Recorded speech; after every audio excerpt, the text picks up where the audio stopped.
Македонија денеска на Грција го доставила својот нацрт договор за надминување на спорот околу името. Ниту премиерот Зоран Заев, ниту министерот за надворешни работи Никола Димитров не кажа што содржи македонскиот документ доставен до Атина. И двајцата потврдија дека грчката нацрт спогодба е стигната во Скопје пред неколку дена, но не открија детали што содржи документот од Атина, дури ни тоа дали се бара промена на македонскиот устав. Единствениот коментар на Димитров за содржината на двете спогодби е дека има разлики меѓу нив. Грчката нацрт спогодба е предмет на анализа во овој период. Мислам дека не сум убеден дека ќе биде корисно да коментирам за содржината. Може би е честно да кажам дека има разлики.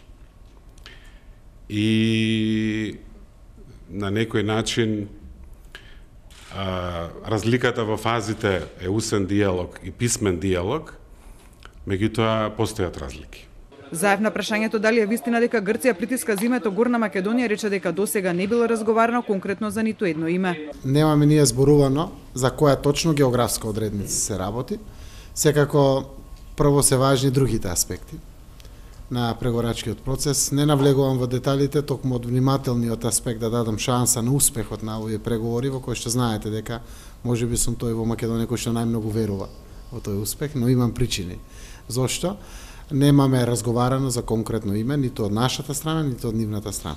Денеска за прв пат по најавата од јануари дека Грција подготвува нацрт спогодба, беше откриено дека и македонската страна подготвила своја нацрт спогодба.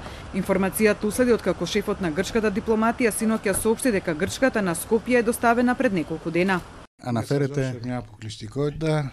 Έχουμε φτιάξει ένα κείμενο που είναι το σύνολο των προτάσεών μας όσον αφορά και τα προβλήματα που έχουμε ανοιχτά με την δημοκρατία των Σκοπίων, όσο και με μια μελλοντική ατζέντα συνεργασίας που να φέρει κέρδη και στις δύο πλευρές.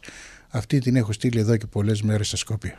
Нема временска рамка за одговор меѓу двете страни по нацрт спогодбите. Димитров рече дека за спогодбите сигурно ќе се дебатира на средбата со Коцијас петок, а потоа на новата рунда разговори под покровителство на посредникот од Обединетите нации Метју Нимиц закажана за 30 март во Виена.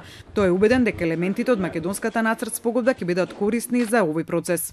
Убедени сме дека доколку целта е да се најде едно одржливо и едно достоинствено решение за надминување на разликата околу името, да се најде една разумна дистинкција меѓу нашата држава Македонија и регионот Македонија во Грција, тоа е можно. Размената на спогодбите меѓу двете страни во спорот околу името доаѓа на неколку дена пред посетата на Коцијас на Македонија, но и новата рунда преговори под покровителство на Нимиц. Заев за посетата на Коцијас рече дека е важна како мерка за градење на доверба меѓу двете страни, особено тоа што шефот на грчката дипломатија ќе слета на Скопскиот аеродром. Тој ја оцени посетата на Коцијас, но и предлог документите од двете земји како помош и алатка на преговарачкиот процес во рамките на Обединетите нации во функција на изнаоѓање на решение, а не за одложување или блокирање. Коцијас в четврток попладне доаѓа во Македонија пошто ќе има работна вечера со министерот Димитров.